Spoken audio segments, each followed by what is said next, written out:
Hello, good evening. Welcome to ARS news channel. పాక్తో యుద్ధం. భారత సైన్యం నుంచి ధోనీకి పిలుపు.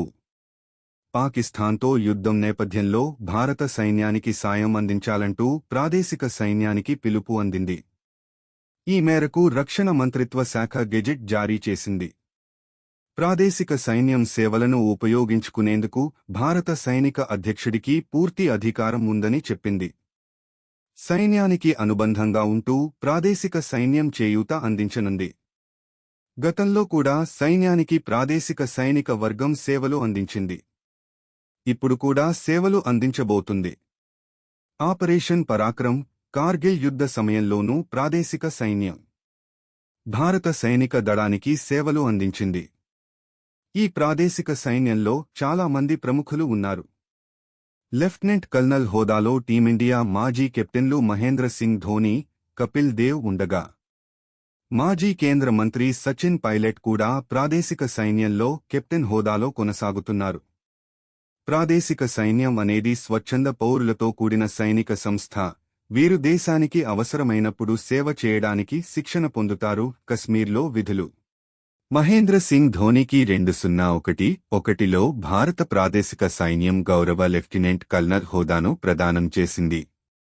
ఇది క్రికెట్కు చేసిన సేవలకు గుర్తింపుగా దక్కింది. ధోనీ పారాట్రూపర్ శిక్షణ కూడా తీసుకున్నాడు. ఆ ట్రైనింగ్లో అర్హత కూడా సాధించాడు. 2019 వన్డే ప్రపంచకప్ పరాజయం అనంతరం ధోనీ తన బెటాలియన్తో కలిసి కాశ్మీర్ లోయలో దాదాపు 15 రోజుల పాటు పెట్రోలింగ్, గార్డ్, పోస్ట్ డ్యూటీ వంటి విధుల్లో పాల్గొన్నాడు. ఇది అతని అభ్యర్థన మేరకు ఆర్మీ హెడ్ క్వార్టర్స్ అనుమతి ఇచ్చింది. కపిల్ దేవ్ సైతం ప్రాదేశిక సైన్యంలో ధోనీ గౌరవ హోదాలో ఉన్నందున అవసరమైతే అతన్ని కూడా విధులకు పిలిచే అవకాశం ఉంది. కానీ ప్రత్యేకంగా ధోనీకి భారత సైన్యం నుంచి ఎలాంటి పిలుపు రాలేదు. ధోనీ తరహాలోనే క్రికెట్కు చేసిన సేవలకు గుర్తింపుగా కపిల్ దేవ్కు కూడా భారత ప్రాదేశిక సైన్యంలో గౌరవ లెఫ్టినెంట్ కల్నల్ హోదా దక్కింది. మాజీ కేంద్ర మంత్రి సచిన్ పైలట్ ప్రాదేశిక సైన్యంలో కెప్టెన్ హోదా కలిగి ఉన్నారు. ఆయన గౌరవ హోదాలో కాకుండా సాధారణ అధికారిగా ఇందులో చేరారు. ఇందుకు కావాల్సిన శిక్షణను ఆయన పూర్తి చేశారు. ఈ కఠిన సమయంలో భారత్ ఆర్మీకి ఈ ముగ్గురు ప్రముఖులు అండగా నిలవవచ్చు. S-400 మిసైల్ సిస్టమ్, భారత గగనతలం అభేద్యమైన కవచం. మన దేశ భరోసా. 400 మిసైల్ సిస్టమ్. సరిహద్దుల్లో ఉద్రిక్తతలు, కవ్వింపు చర్యలు సర్వసాధారణమైన భారత్-పాకిస్తాన్ సంబంధాలలో రక్షణ వ్యవస్థల పాత్ర అత్యంత కీలకం. ఏ క్షణంలోనైనా పరిస్థితులు మారి సంఘర్షణ తలెత్తవచ్చనే భయం ఎప్పుడూ ఉంటుంది. ఇలాంటి సున్నితమైన నేపథ్యంలో భారతదేశ రక్షణ కవచంగా నిలుస్తున్న ఒక అద్భుతమైన వ్యవస్థ గురించి మనం చర్చించుకోవాలి. అదే రష్యా నుండి భారత్ సముపార్జించిన ట్రయంఫ్ వాయు రక్షణ వ్యవస్థ. ఇది కేవలం ఒక ఆయుధం కాదు, శత్రు దేశాల పాలిట సింహస్వప్నం. భారతదేశ గగనతలానికి తిరుగులేని భద్రతా వలయం. వ్యవస్థ అనేక కీలక భాగాలను కలిగి ఉంటుంది. రాడార్లు, కమాండ్ అండ్ కంట్రోల్ సెంటర్, లాంచర్లు, వివిధ రకాల క్షిపణులు. దీని రాడార్లు దాదాపు 600 కిలోమీటర్ల పరిధిలో శత్రువుల కదలికలను పసిగట్టగలవు. కమాండ్ సెంటర్ ఈ సమాచారాన్ని విశ్లేషించి ఏ లక్ష్యానికి ఏ క్షిపణిని ప్రయోగించాలో నిర్ణయిస్తుంది. వ్యవస్థ ఒకేసారి 36 లక్ష్యాలను ట్రాక్ చేయగలదు. అంతేకాదు, వాటిలో 100 కిలోమీటర్ల నుండి 400 కిలోమీటర్ల వరకు వివిధ దూరాల్లో ఉన్న 36 లక్ష్యాలపై ఒకేసారి దాడి చేయగల సామర్థ్యం కలిగి ఉంది. భారతదేశానికి ఎందుకు అవసరం? భారతదేశం సుదీర్ఘమైన సరిహద్దులను కలిగి ఉంది. ముఖ్యంగా పశ్చిమాన పాకిస్తాన్, ఉత్తరాన చైనా వంటి పొరుగు దేశాలతో నిరంతరం భద్రతా సవాళ్లను ఎదుర్కొంటోంది. పాకిస్తాన్ ముఖ్యంగా తన వాయుసేన, క్షిపణి సామర్థ్యాలను నిరంతరం పెంచుకుంటోంది. వంటి యుద్ధ విమానాలు, వివిధ రకాల బాలిస్టిక్ క్రూయిజ్ క్షిపణులు భారతదేశ భద్రతకు ముప్పుగా పరిణమిస్తున్నాయి. ఇలాంటి పరిస్థితుల్లో భారతదేశానికి తన కీలకమైన నగరాలు, సైనిక స్థావరాలు, పవర్ ప్లాంట్లు వంటి వ్యూహాత్మక ప్రదేశాలను శత్రువుల వైమానిక దాడుల నుండి, ముఖ్యంగా క్షిపణి దాడుల నుండి రక్షించుకోవటం అత్యవసరం. వ్యవస్థ ఈ అవసరాన్ని సమర్థవంతంగా తీర్చగలదు. దీని సుదూర పరిధి కారణంగా శత్రు విమానాలు లేదా క్షిపణులు సరిహద్దుకు చేరుకోకముందే వాటిని అడ్డుకునే అవకాశం భారత్కు లభిస్తుంది. తిరుపతి దేశం కోసం 5 లక్షల రూపాయలు విరాళమిచ్చిన సామాన్యుడు. పుట్టినరోజున గర్వించే పని. భారత్-పాకిస్తాన్ సరిహద్దుల్లో ఉద్రిక్తతలు కొనసాగుతున్నాయి. ఈ సమయంలో జాతి మొత్తం భారత సైన్యానికి మద్దతుగా నిలుస్తోంది. ఈ క్రమంలోనే తిరుపతికి చెందిన ఓ సామాన్యుడు దేశభక్తిని చాటుకున్నాడు. తన పుట్టినరోజు సందర్భంగా భారత ఆర్మీకి 5 లక్షల రూపాయలు విరాళంగా అందించారు. మంగళం ప్రాంతానికి చెందిన జ్యోతికృష్ణ నాయుడు తన కష్టార్జితం నుంచి 5 లక్షల రూపాయలు ఇండియన్ ఆర్మీకి విరాళంగా అందించారు. ఆర్మీ అధికారుల మధ్య పుట్టినరోజు జరుపుకున్న జ్యోతికృష్ణ ఆ తర్వాత విరాళానికి సంబంధించిన చెక్కు అందించారు. భారత్-పాక్ ఉద్రిక్తతలు. ఏటీఎంలు మూసివేస్తున్నారా? కేంద్రం ఎస్బీఐ కీలక ప్రకటన. భారత్-పాకిస్తాన్ మధ్య నెలకొన్న ఉద్రిక్తతల నేపథ్యంలో సోషల్ మీడియాలో అనేక తప్పుడు వార్తలు వైరల్ అవుతున్నాయి. వీటిలో ఒకటి బ్యాంక్ ఏటీఎంలు 2 నుంచి 3 వరకు రోజుల పాటు మూతపడతాయనేది. రాన్సమ్వేర్ సైబర్ దాడుల భయంతో ఈ నిర్ణయం తీసుకున్నట్లుగా ఒక వాట్సాప్ సందేశం హల్చల్ చేస్తోంది. అయితే ఈ వార్తల్లో నిజం ఎంత అనేది మనం ఇప్పుడు తెలుసుకుందాం. వైరల్ అవుతున్న వాట్సాప్ సందేశం ఇదే. Indo versus Pak important alert. భారత్-పాకిస్తాన్ మధ్య ఉద్రిక్తతల కారణంగా రాన్సమ్వేర్ సైబర్ దాడి భయంతో రాబోయే 2 నుంచి 3 వరకు రోజులు ఏటీఎంలు మూతపడతాయి. ఈరోజు ఎలాంటి ఆన్లైన్ లావాదేవీలు చేయవద్దు. మీ కాంటాక్ట్ లిస్ట్లోని వారందరికీ డాన్స్ ఆఫ్ ది హిల్లరీ అనే వీడియో కాల్ను ఓపెన్ చేయవద్దని తెలియజేయండి.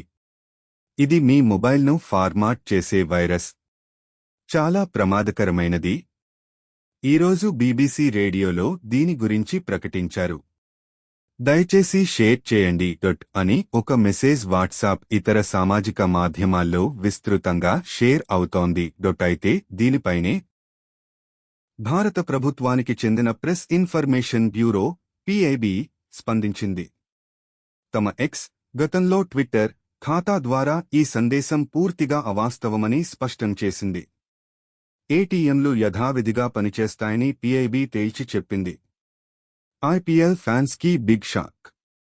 IPL 2025 నిరవధిక వాయిదా. భారత్-పాక్ తీవ్ర ఉద్రిక్తతల నేపథ్యంలో BCCI కీలక నిర్ణయం తీసుకుంది. భారత్పై పాకిస్తాన్ డ్రోన్ దాడులు చేయడంతో ఇరుదేశాల మధ్య హై టెన్షన్ నెలకొంది.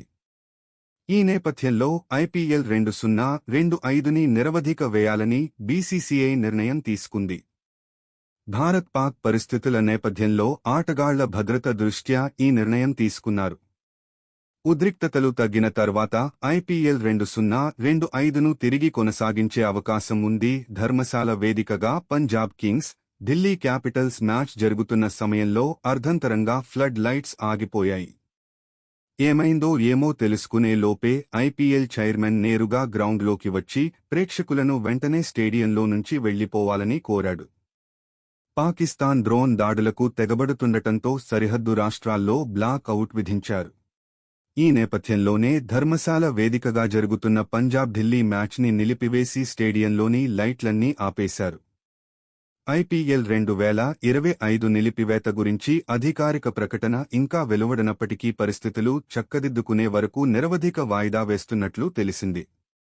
BCCI IPL అధికారిక ప్రకటనలో IPL 2025 తిరిగి ఎప్పుడు ప్రారంభమవుతుంది, రీషెడ్యూల్, ఇలాంటి వాటికి సంబంధించిన పూర్తి సమాచారం ఉండే అవకాశం ఉంది. 14 మంది పాక్ వాళ్లను చంపిన తెలుగు జవాన్ మురళీనాయక్.